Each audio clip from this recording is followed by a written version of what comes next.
हमारे लिए यह जानना अहम है कि वह कौन सी सिफात हैं जो किसी शख्स के अंदर होंगी जो अल्लाह की मोहब्बत हासिल करेंगी। हम में से हर एक वाकई सबसे बड़ी कामयाबी हासिल कर रहा होगा अगर हम अल्लाह की तरफ जरा सा भी बढ़े हैं और अगर हमने उसकी रज्जा और उसकी मोहब्बत हासिल कर ली हो। आज मैंने जो करने का इंतखाब किया है वह यह है कि कुरान की उन आयात से गुजरूं जो उन सिफात और उन लोगों को बयान करती हैं जिनसे अल्लाह मोहब्बत करता है। कुरान में बहुत सी आयात ऐसी हैं जिनमें अल्लाह फरमाता है कि वह मोहब्बत करता है और फिर वह किसी सिफत का जिक्र करता है, या ऐसी आयात जिनमें अल्लाह फरमाता है कि वह मोहब्बत नहीं करता और फिर वह किसी सिफत या किसी गिरोह का जिक्र करता है।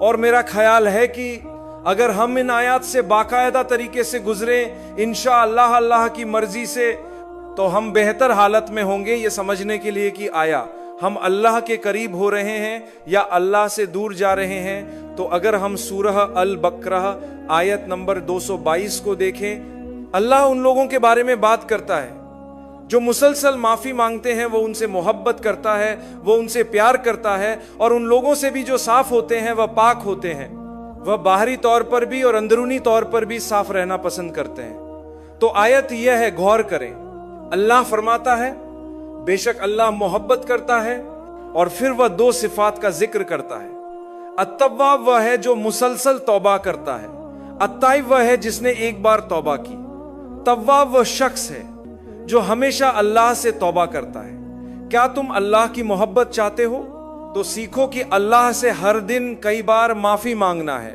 हैरतंगेज, अल्लाह हमें यह हासिल करने में मदद दे।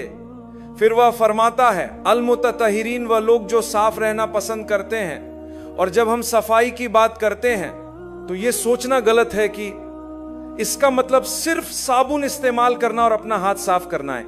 अल्लाह हमें माफ करे, सफाई सिर्फ जाहिरी सफाई नहीं है, नहीं, इसमें बातिनी अंदरूनी सफाई भी शामिल है। तुम साफ हो, तुम्हारा जहन साफ है, तुम्हारे ख्यालात, तुम्हारे नजरियात, तुम्हारे कारोबारी मामलात साफ हैं, तुम्हारे ताल्लुकात साफ हैं, हर चीज खूबसूरत और साफ है, तुम ईमानदार हो, तुम रास्तबाज हो। जब बात तुम्हारे वक्त की आती है, जो वादे आप लोगों से करते हो तो आप उन्हें पूरा करते हो, ये तुम्हारे ताल्लुकात की सफाई है।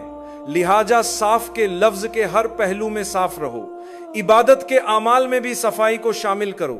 जब तुम इबादत करो तो सही तरीके से इबादत करो, सिर्फ अल्लाह की इबादत करो, उस तरीके से इबादत करो जो आप नबी सल्लल्लाहु अलैहि वसल्लम ने सिखाया। इसमें अच्छे बनो, साफ बनो, अपना वक्त लो। अगर तुम अपनी नमाज में जल्दी करते हो तो उसे साफ नमाज नहीं कहा जाएगा। अल्लाह हमें हमारे तमाम अमाल में और जिस्मानी तौर पर सफाई और पाकीज़गी हासिल करने में मदद दे। तो हाँ, वुजू करने के लिए अपने आप को धोने के काबिल होना, अपने आप को पूरा करने के काबिल होना।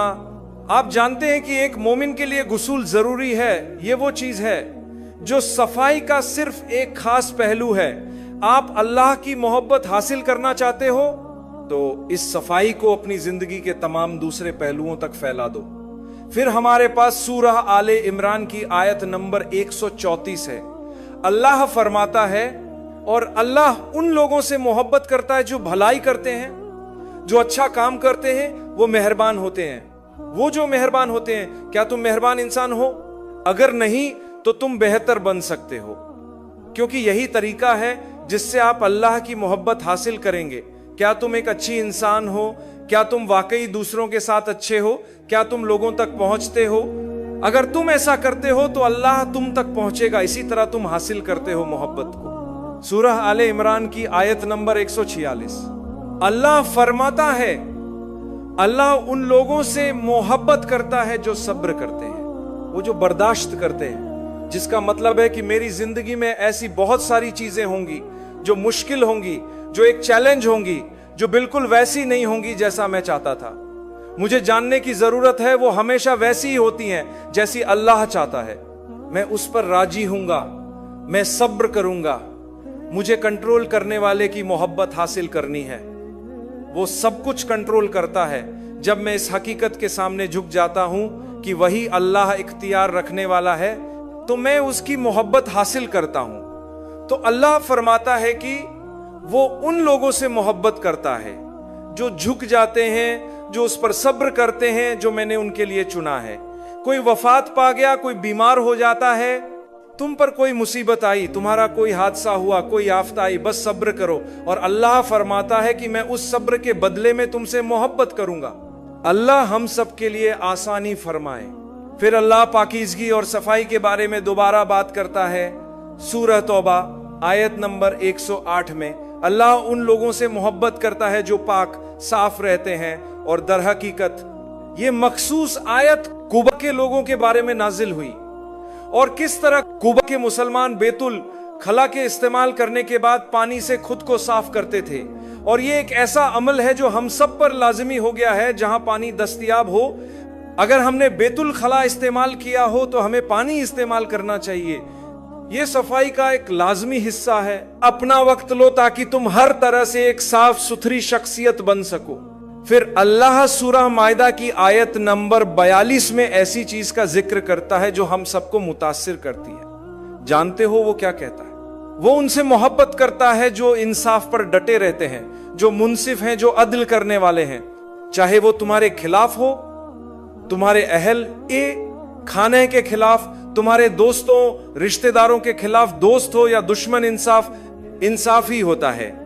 اور وہ شخص جو انصاف کے سب سے اعلیٰ درجے پر ہے، اور وہ یہ تسلیم کرنے کے لیے تیار ہو کہ کوئی ایسا شخص جسے تم ناپسند کرتے ہو وہ درست ہے اور تم غلط ہو، اور تم واقعی اٹھ کر کہتے ہو جانتے ہو میں دراصل غلط ہوں اور وہ شخص درست ہے۔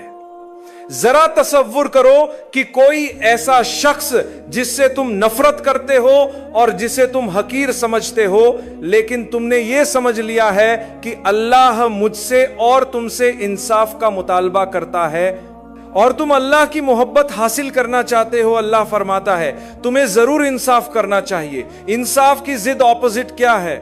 ناانصافی۔ تم لوگوں کے حقوق غصب نہیں کر سکتے اس دعوے کے ساتھ کہ میں دنیا میں کچھ حاصل کر لوں گا۔ ایک زیادہ قیمتی چیز کھو دو گے، اور وہ ہے اللہ کی محبت۔ پھر اللہ فرماتا ہے سورہ آل عمران کی آیت نمبر 76 میں، اللہ ان سے محبت کرتا ہے جو ہر وقت اس سے ڈرتے باخبر رہتے ہیں۔ تقوی یہ ہے کہ تم اللہ سے ڈرتے باخبر رہو۔ تقوی یہ بھی ہے کہ تم اپنے اور جہنم کی آگ کے درمیان ایک رکاوٹ کھڑی کرو۔ ایک رکاوٹ کا مطلب ہے آپ کے اور جہنم کی آگ کے درمیان رکاوٹ پیدا کرنا، اللہ کے احکام پر عمل کر کے اور اس کی ممانعتوں سے بچ کر، اسی کو تقوی کہا جاتا ہے۔ تو میں کوئی ایسا عمل نہیں کر سکوں گا جو اللہ کے غضب اور ناراضگی کا سبب بنے، کیونکہ میں اللہ سے ڈرتا اور باخبر ہوں۔